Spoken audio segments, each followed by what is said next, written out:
Good morning, ladies and gentlemen, boys and girls. Welcome to Chilltown Hoops. I'm your host, Jermaine. The youngsters call me OG. My friends call me Jake Dub. Let's get to it. I was told never judge a book by its cover.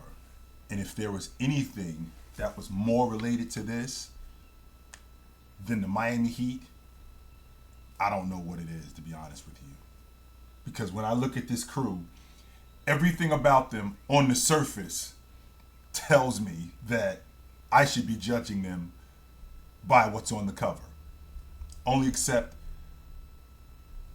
everything inside the book is the complete opposite of what was on the cover. So we're talking about a Miami Heat team that was at the bottom of the league in offense. I believe they were 27th or 28th in the league in offense.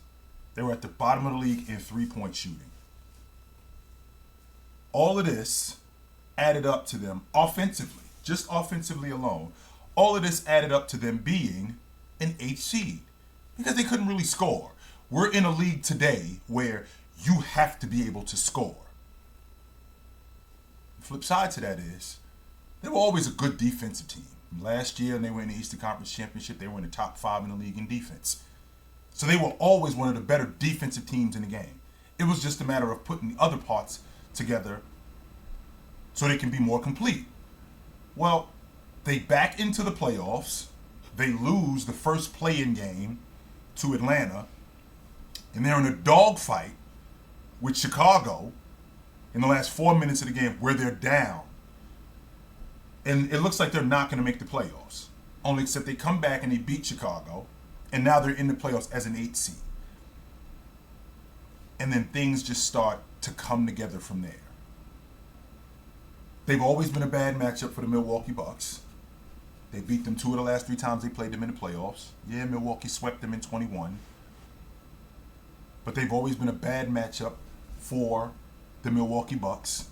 Jimmy Butler dominated his matchup with Jrue Holiday, who is regarded as the best perimeter defender in the game.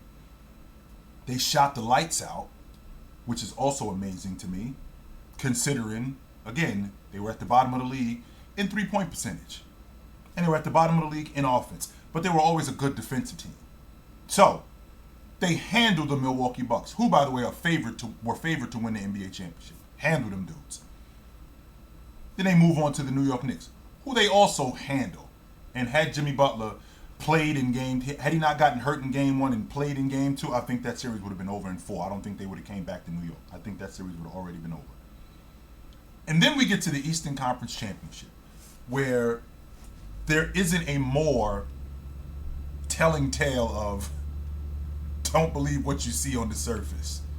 Because everything about this Boston Celtic team and everything about this Miami Heat team says the Boston Celtics should handle these guys. They were a top 5 three-point shooting team. They were one of the best defensive teams. The Miami Heat can't really score.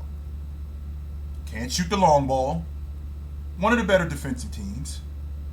Deficient in terms of talent. Meanwhile, the Boston Celtics, loaded with talent. Jason Tatum, Jaylen Brown, Marcus Smart, Al Horford, Derek White. The list goes on. Loaded with talent. The Miami Heat, a bunch of cast-offs. Jimmy Butler, last pick in the first round. Tyler Hero, hurt. Bam, middle of the first round. Max Strus, undrafted. Caleb Martin, undrafted. Duncan Robinson, undrafted. Gabe Vincent, undrafted. Bunch of cast-offs on this crew. So everything on paper tells you that this should be a walk in the park for the Boston Celtics. Well, that's why we play the games. That's exactly why we play the games. Because everything you saw on paper was the complete opposite of that during the series. The Miami Heat jumped on these guys, shot the ball for the series at the long ball line, 40%. Meanwhile, the Boston Celtics can't throw it in the ocean. Can't throw it in the ocean. Jaylen Brown and Jason Tatum, the last 2 games of this series, 2 for 26 on the long ball. Between the both of them. 2 for 26 on the long ball. couldn't take care of the basketball. Not only could they not take care of the basketball, they were getting outworked. Now, some would say that the tone was set when Jason Tatum got hurt. That did suck a lot of the air out of the arena. It did. Because he was obviously hobbled. He was obviously hobbled. But the writing was on the wall right from the beginning. Even after that, the Boston Celtics, who are a long ball shooting team, one of the best long ball shooting teams in the league, start the game 0 for 10. 0 for 10 to start the game. And they're getting good looks, just like they got good looks in Game 6. Just like they got good looks in Game 5. They were getting great looks. Well, they can't convert on them. Meanwhile, the Miami Heat, playing within their system, Jimmy Butler methodically making his way through the Boston Celtic defense, not rushing anything, getting himself involved when he needs to get himself involved. And then there was one guy who wasn't accounted for. And not only was he not accounted for, he was an afterthought.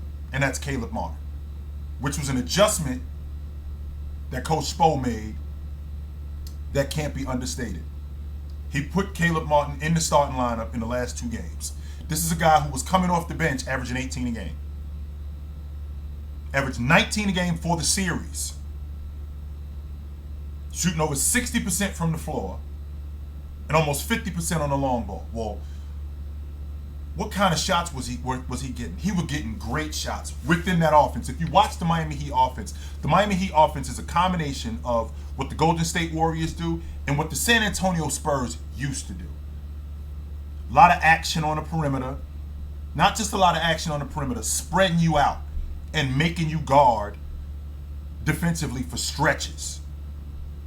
So there's a lot of misdirection, a lot of screen action. Well, with all of that screen action, that misdirection leads to a lot of open shots. And who was getting those open shots? Caleb Martin. And what was he doing? Knocking those shots down. Add that to the fact that he was defending on the other end, which is the adjustment that Eric Spoelstra made. And in addition to him defending on the other end, he sent him to the offensive glass, which was huge. In addition to sending him to the defensive glass, he sent him to the offensive glass, which enabled them to get more second chance opportunities. This Miami Heat team had a vet in Kyle Lowry coming off the bench who gave them solid minutes. And he looked like the vet that they needed. Duncan Robinson coming off the bench and knocking down the long ball, which is what he does. That's your job. You got one job. When he comes in the game, they don't ask him to guard at an elite level, but he does guard. And they do a good job in helping him guard. So when he's got Marcus Smart on him, when Marcus Smart is covered, when he's covering Marcus Smart on the left wing, they don't just leave him over there by himself. I thought the Boston Celtics did a poor job in going after him. I thought they did a really poor job in going after Duncan Robinson, who is considered one of the least defensive players on that Miami Heat team. I thought they did a poor job in going after him. I thought the Miami Heat did a great job in helping him with their help defense. Caleb Martin constantly in vision, where if he gets beat, Caleb Martin is there to help. Same thing with Gabe Vincent. Same thing with Bam Adebayo. These guys are constantly there to help. And that bolstered their defense. I mean, to hold the Boston Celtics last night to under 80? To under 80 points. That was pretty impressive. I was flabbergasted by what I saw last night with that team. And how the Celtics came out flat. And again, I want to make sure that we're clear. Jason Tatum getting hurt, that did contribute to it. However, this is the way the Boston Celtics play. This is the way they've played all year long. They live by the 3, they die by the 3. That's who they were. I've been saying that all season long. There is no in-between with this team. They're either at the long ball line or they're at the rim. Even when they're in transition, they don't get anything at the rim nearly as much as they're shooting at the long ball line. I watched Jason Tatum shoot 17 threes in a game. He went 6 for 17 in one game, shooting the long ball. I believe it was against the Knicks. 6 for 17. This is who they are. So if you're going to be that, you have to be more efficient, and they weren't. I thought Coach Spoelstra did a great job in that matchup zone, in expanding it, and pushing it further past the 3-point line. I thought he did a good job at that. And what he did when he did that was he really spread the Boston Celtic offense. Now, what's going to have to happen with the Boston Celtics in the offseason is they're going to have to get some more interior scoring. Because it's obvious that when a team goes zone against them, which, by the way, zone all a zone is a man-to-man. A matchup zone is man-to-man except we switching. All I'm doing is covering an area. I think I've said this to you guys before. All a zone is, a matchup zone is I'm covering an area and we're switching. That's all. The Boston Celtics have to get better. They got to get a better interior scorer because they don't have one right now. It's not Al Horford. It's not Robbie Williams. And I'm not ready to get off Robbie Williams yet, but him being as injury prone as he is, that's going to be a problem moving forward. And there's some things that I'm going to have to think of. As a general manager, there's some things that they're going to have to think about there. So they got to get some interior scoring. They got to do a better job in playing against zone because that was their Achilles heel. I thought that Coach Mazzulla made a really good adjustment where he put Jason Tatum in the middle of that matchup zone. Well, that's perfect because that's your best playmaker, and that's where you attack the zone. Where Jason Tatum was flashing to the free throw line. He was flashing to the mid-range area. And that's where you attack the zone. Because those two guys, because it was a 2-3 matchup zone, when he flashed into the middle of the zone, those two guys are now behind you. With those two guys now behind you, the front line is there, you got your guys on the wings, and the middle is wide open. Which I've said countless times, if Jason Tatum would consistently go to that mid-range at 6'9", he is impossible. He's impossible. And that was an adjustment that was made by Coach Mazzulla, only except it was made too late. It was made way too late. I thought they did a good job, even as slow as Jimmy Butler was playing early, I thought they did a good job in forcing him into tough shots. I thought they did a really good job at that. Forcing him into tough shots.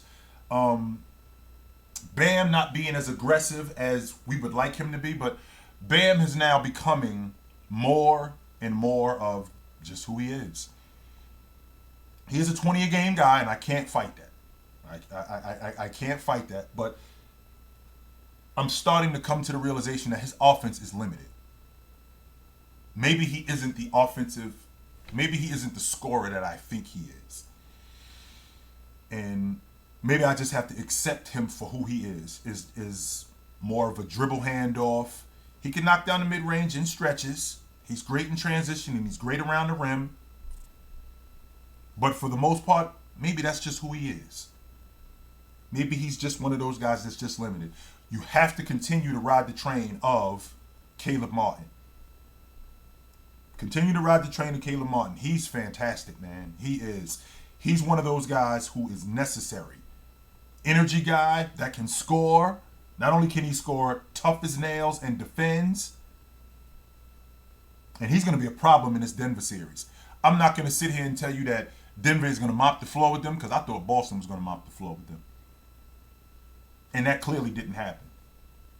That clearly did not happen. So I'm not going to sit here and tell you that Denver should mop the floor with them. Now, I will tell you this. One of the things that Denver is going to capitalize on is they're going to capitalize on Joker. They're going to capitalize on Joker being their primary offensive threat. All their action goes through him. And they're going to capitalize on that. Now, the question is does Miami, do they just eat Joker's production and let him score a bunch of points and slow everybody down? Well, that's going to be difficult considering that their offenses ran through him. And what I mean when I say their offenses ran through him, everything, all their action starts with him. Dribble handoffs, pin downs, cuts to the basket, transition, all that stuff starts with him. So congratulations to the Miami Heat, man. They did it. Unconventionally, they did it. And they're in the NBA Finals, and I'm here for it. So I'll see you guys soon, but until then, take it light, but take it.